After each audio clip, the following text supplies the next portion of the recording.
Hi viewers, welcome to our channel. ప్రస్తుతం మనతో పాటు సీనియర్ జర్నలిస్ట్ దామ బాలా సార్ వారితో మాట్లాడదాం.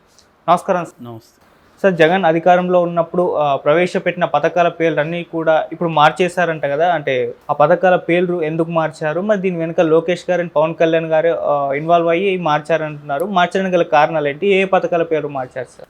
దాదాపు 6 పథకాలకి పేర్లు మార్చినట్టుగా అనౌన్స్ చేశారు. మిగతా పథకాలు ఏమీ అనౌన్స్ చేయలేదు పేర్లు. 6 ఏంటంటే జగనన్న విద్యా కానుక, జగనన్న విద్యా కానుక మీద కిట్స్ ఇవ్వడం అవన్నీ ఇచ్చేస్తుంటాడు కదా, వాళ్ళకి బట్టలు ఇవ్వడం, షూలు అవన్నీ. ఓకే. సో దానికి సంబంధించి ఆ పథకాన్ని మార్చేశారు. దాన్ని సర్వేపల్లి రాధాకృష్ణ విద్యామిత్ర అని పెట్టారు. రెండవది జగనన్న గోరుముద్ద మధ్యాహ్న భోజన పథకం. దాంట్లో 5 రోజులు ఎగ్స్ ఇలాంటివి ఉన్నాయి. వాటిలో డొక్కా సీతమ్మ మధ్యాహ్న భోజన పథకం అని పెట్టారు. డొక్కా సీతమ్మ 19th సెంచరీ చివరిలో ఉన్నింది, 20th సెంచరీ అర్లీగా చనిపోయింది. 1909లో చనిపోయింది. ఆమె ఒక స్కాలర్, బ్రాహ్మణ స్కాలర్ పెళ్లి చేసుకున్నాడు ఆమెని. అందువల్ల ఆమెకి కొంత డబ్బులు ఉన్నాయి. దాంతో ఆమె గోదావరి జిల్లాలో విపరీతంగా కొన్ని వేల మందికి అన్న దానం అంటే ఫుడ్ పెట్టడం అనేది చేసింది. అప్పట్లో ఆమె చాలా పాపులర్. ఆమెను ఆంధ్ర అన్నపూర్ణ అని పిలిచేవాళ్ళు. అపర అన్నపూర్ణ అని బిరుదు కూడా వచ్చింది ఆమెకి. సో ఆమె ముందు నుంచి కూడా ఆమెను గురించి పవన్ కళ్యాణ్ ఎక్కువ చెప్తున్నాడు, డొక్కా సీతమ్మ అని. సో పవన్ కళ్యాణ్ ముందు నుంచి కూడా ఆమె పేరుతో ఒక పథకం పెట్టండి అని కూడా అడుగుతూ ఉన్నాడు, తెలుగుదేశం ఇది. సో దీనికి ఆమె అన్నపూర్ణగా పేరుంది, అందరికీ అన్నం పెట్టింది కాబట్టి ఇది మధ్యాహ్న భోజనానికి పథకానికి ఆమె పేరు పెడితే బాగుంటుందని పేరు పెట్టారు. దీనికి డొక్కా సీతమ్మ మధ్యాహ్న భోజన పథకం అని పెట్టారు. మూడవది జగనన్న ఆనిముత్యాలు. సో అంటే మెరిట్ దీంతో స్కాలర్షిప్లు అవి ఇవ్వడం. దానికి అబ్దుల్ కలాం ప్రతిభా సేవా పురస్కారం అని పెట్టారు. కలాం పేరు పెట్టడం కూడా దీనికి సముచితంగా ఉంది. ఎందుకంటే కలాం ఎక్కడ మెరిట్ ఉన్నా, ఎక్కడ స్పార్క్ ఉన్న విద్యార్థులు, యూత్లో ఆయన దేశం అంతా తిరిగి లీడ్ ఇండియా అనే ఆర్గనైజేషన్ పెట్టి దాన్ని ప్రోత్సహించాడు. మనం రీసెంట్గా వచ్చిన శ్రీకాంత్ సినిమా కూడా చూసాము. శ్రీకాంత్ సినిమాలో కూడా శ్రీకాంత్ బొల్ల ఆయన బ్లైండ్ అయితే 9th క్లాస్లోనే మీరు ఎవరెవరు ఏ గోల్స్ అని చెప్తా ఉంటే శ్రీకాంత్ లేచి నేను రాష్ట్రపతి అవుతానంటే అందరూ నవ్వితే కలాం ప్రోత్సహించాడు. అప్పటి నుంచి కలాం ఎంకరేజ్ చేస్తూ ఉన్నాడు. తర్వాత ఫస్ట్ అతను వ్యాపారం చేయడానికి కూడా కలామే పెట్టుబడులు పెట్టాడు. తనకున్న మేగర్ పొదుపుని ఇచ్చాడు. సో ఆ రకంగా కలాం ఖచ్చితంగా యూత్కి ఒక ఆదర్శంగా నిలిచాడు. ఆయన పేరు పెట్టడం దీనికి సముచితంగా ఉంది. నాలుగవది నాలుగవది వచ్చి మనబడి మన భవిష్యత్తు. దీన్ని వచ్చి మనబడి నాడు నేడనే ఉండేది ఇంతకుముందు. దీన్ని ఇప్పుడు మనబడి మన భవిష్యత్తు అని మార్చారు. దీనికి వేరే ఎవరి వ్యక్తుల పేర్లు ఏం పెట్టలేదు, ఎందుకంటే దాంట్లో కూడా వ్యక్తి పేరు లేదు జగన్ దీంట్లో కూడా. అట్లాగే స్వేచ్ఛ అని ఇంకొక ప్రోగ్రాం ఉంది బాలికలకు సంబంధించి, దాన్ని బాలికా రక్ష అని పెట్టారు. ఇంకొకటి పాఠ్యపుస్తకాలు వాటికి సంబంధించి ఒక ఇది ఇచ్చారు. మొత్తంగా 3 పేర్లు పెట్టారు కొత్తగా. అంటే జగన్ పేరుని తీసేసి 3 కొత్త పేర్లు. ఆ 3 కొత్త పేర్లు ఏవి? సర్వేపల్లి రాధాకృష్ణ, ఈమె డొక్కా సీతమ్మ, తర్వాత అబ్దుల్ కలాం. ఖచ్చితంగా దీన్ని అప్రిసియేట్ చేయాలి మనం. ఎందుకంటే చాలా విపరీతమైన పోకడకి వెళ్ళాడు జగన్. ప్రతిదానికి జగన్ పేరు లేకపోతే వైఎస్ఆర్ పేరు పెట్టాడు. అంతకుముందు చంద్రబాబు కూడా అదే మెథడ్లో ఉన్నాడు. 2014-19లో ప్రతిదానికి చంద్రన్న అనే ఉండేది. దాని తర్వాత జగన్ వచ్చి ఇంకా దాన్ని కొన్ని రెట్లు పెంచి చివరికి పాస్బుక్ల మీద కూడా తన ఫోటో, నిజానికి అది చాలా తీవ్ర వ్యతిరేకత వచ్చింది. పాస్బుక్ అనేది ఆ రైతు ఫోటో ఉండాలి, లేకపోతే గవర్నమెంట్ సీల్ ఉండాలి. ఆ రైతుకి ఎవరిదో ఆ రైతు ఫోటో ఉండాలి. ఆడ కానీ స్త్రీ మగవాళ్ళు కానీ వాళ్ళ ఫోటోలు ఉండాలి. జగన్ ఫోటో దాని మీద ఉండాల్సిన అవసరం లేదు. సో దాన్ని ఏదో సమర్థించుకోవడానికి ఇంకెవరో అది పెట్టారు ఇది పెట్టారు అనేది సమర్థన కాదు. వాళ్ళు అది పెట్టారు కాబట్టి నేను ఇది పెడితే తప్పేమనేది ఎప్పుడు కూడా ఆ లాజిక్ రాంగు. ఇది కరెక్టా కాదా మాట్లాడాలి. ఈ కాంటెక్స్ట్లో వచ్చినప్పుడు అది మాట్లాడాలి. కానీ ఇది కాకుండా అది పెట్టారు కదా అంటే వేస్ట్. ఖచ్చితంగా అది తప్పు. అలాగే ప్రతిదానికి జగన్ పేర్లు పెట్టడం అనేది ఎక్స్ట్రీమో అయిపోయింది. జగనన్న అవసరం లేదు. నీ పేరు ఎలాగో ఉంటుంది, నువ్వు చేసినావని తెలుస్తుంది. మళ్ళీ దాని మీద ఎందుకు ప్రతిదీ బ్రాండ్ ఎందుకు?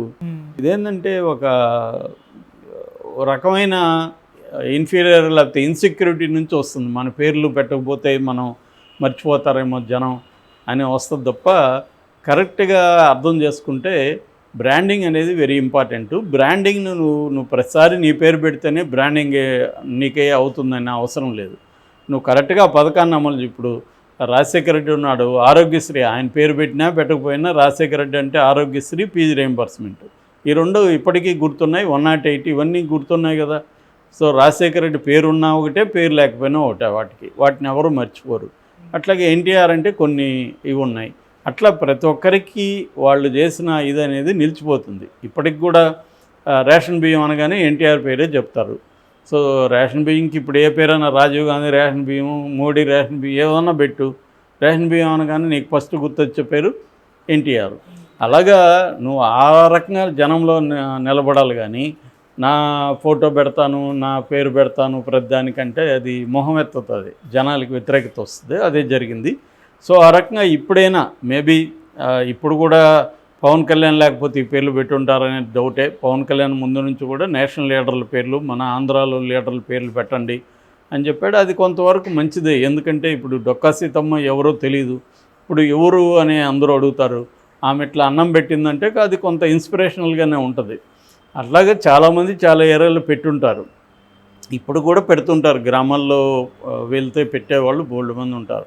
కానీ అదొక ఇన్స్పిరేషన్ ఉంటుంది. కలాం ఇన్స్పిరేషను, సర్వేపల్లి రాధాకృష్ణ ఎడ్యుకేషన్ రంగంలో మన ఇండియన్ ఫిలాసఫీని తీసుకెళ్లడంలో ఆయన చాలా కృషి చేశాడు. సో ఇలాగ వీళ్ళ పేర్లు పెట్టడం అనేది మంచి పద్ధతి. చంద్రబాబు అది చేశాడు. గతంలో చంద్రబాబు కూడా చేయలేదు, ఇప్పుడు చేయడానికి పవన్ కళ్యాణ్ ఇన్ఫ్లుయెన్స్ కూడా కారణం కావచ్చు. గతంలో ఏ స్థాయిలో ఉండదంటే పోటీ పున్నమి గెస్ట్ హౌస్ ఫర్ ఎగ్జాంపుల్. పున్నమి గెస్ట్ హౌస్ అంటే చాలామంది పున్నమి గెస్ట్ హౌస్ మంచి పేరే కదా బాగుందని, కానీ పున్నమి అంటే ఏంటి? వెన్నెల. వెన్నెల ఎవరిది? చంద్రుడు. సో చంద్రబాబు పేరు ఉండేట్టుగా దాన్ని డిజైన్ చేశారు పున్నమి గెస్ట్ హౌస్ అని. దాని తర్వాత రాజశేఖర రెడ్డి వచ్చినాక దాన్ని హరిత గెస్ట్ హౌస్కి మార్చారు. హరిత అంటే ఏంటి? హరి అంటే సూర్యుడు, రాజశేఖర్ అంటే సూర్యుడు. సో హరిత అంటే సూర్యుడు రాజశేఖర రెడ్డి వచ్చే విధంగా దాన్ని డిజైన్ చేస్తారు. అది తెలివిగా. ఆ స్థాయిలో కుతే అవసరం ఏముంది? నీ పేర్లు ఉండాల్సిన అవసరం ఏముంది? కాబట్టి ఇవంతా కూడా ఏంటంటే జగన్ ఏ స్థాయికి వెళ్ళాయంటే అంబేద్కర్ పేరు ఉన్న పథకాన్ని కూడా తీసి తన పేరు పెట్టుకోవడం. నిజానికి అంబేద్కర్ పేరు కంపల్సరీ మంచిది. సో ఇది మార్చారు. ఇక్కడ వరకు బాగానే ఉంది. కాకపోతే దీని మీద లోకేష్ మీద వస్తున్న విమర్శలు ఏంటంటే పథకాల పేరు మార్చావు, ఓకే, ఇవన్నీ కూడా జగన్ పెట్టింది, సరే నువ్వు పేర్లు మార్చావు మంచిదే, కానీ ఈ పథకాలు నువ్వు అమలు చేయబోతున్నావా లేదా అనేది ఇప్పుడు వాళ్ళు ప్రశ్నిస్తున్నారు. అంటే సొమ్ములు పథకాలు ఒకరివి, షోకులు లోకేష్ అనే టైటిల్ పెట్టి వాళ్ళు పోస్ట్ పెట్టారు. ఆ క్వశ్చన్ కూడా రైట్కి వచ్చినాయి. ఎందుకంటే పథకాల పేర్లు మార్చావు మంచిది, ఇవన్నీ కూడా జగన్ నాడు నేడు ఫర్ ఎగ్జాంపుల్ జగన్కి మంచి పేరు తీసుకొచ్చిన పథకం. ఈ పథకాలన్నీ కూడా జగన్కి మంచి పేర్లే వచ్చాయి. విద్యా కానుక కావచ్చు, గోరుముద్ద కావచ్చు, ఆనిముత్యాలు కావచ్చు, స్వేచ్ఛ కావచ్చు, ఇవన్నీ కూడా జగన్కి పేరు తీసుకొని వచ్చిన పథకాలు. మరి ఈ పథకాలన్నీ సక్రమంగా అమలు అవుతున్నాయా లేదనేది ఇవాళ చర్చ జరగాల్సిన అవసరం కూడా ఉంది. వీళ్ళు వచ్చిన తర్వాత జగన్ పథకాలని చేస్తున్నాడు. ఒక్క పెన్షన్ తప్ప ఇంకే పథకాలు చేయలేదు ఇప్పటి వరకు. ఇంకా ఎక్కువ ఇస్తానని హామీ ఇచ్చాడు కానీ ఏమీ చేయలేదు అనేది చంద్రబాబు ప్రభుత్వం మీద ఉన్న విమర్శ. దీనికి 50 రోజుల్లోనే మనం తేల్చలేం కాబట్టి ఇంకొంత వెయిట్ చేయాలి. మేబీ 1 year 2 years తర్వాత కానీ తెలీదు. కానీ మామూలుగా చంద్రబాబు మాటలు చూస్తూ ఉంటే అమలు చేసేటివి కనబడట్లా. ఆయన ఆల్రెడీ అసెంబ్లీలో కూడా భయం వేస్తుంది, సూపర్ 6 ఇచ్చాము, ప్రజలు కూడా ఆలోచించాలి అని చెప్తున్నాడు. ప్రజలు కాదు ఆలోచించాల్సింది, పథకాలు ఇచ్చే ముందు రాజకీయ నాయకులు ఆలోచించాలి. హామీలు ఇచ్చే ముందు ప్రజలు ఎందుకు ఆలోచిస్తారు? నువ్వు ఇస్తానంటేనే కదా వాళ్ళు నీకు ఓట్లు వేస్తారు. నేను ఈలేనని ఉంటే అప్పుడే తెలిసిపోయేది కదా. సో నువ్వు ఇస్తానని ఇప్పుడు మళ్ళీ ప్రజలు ఆలోచించాలంటే, కాబట్టి ఇది రాంగ్.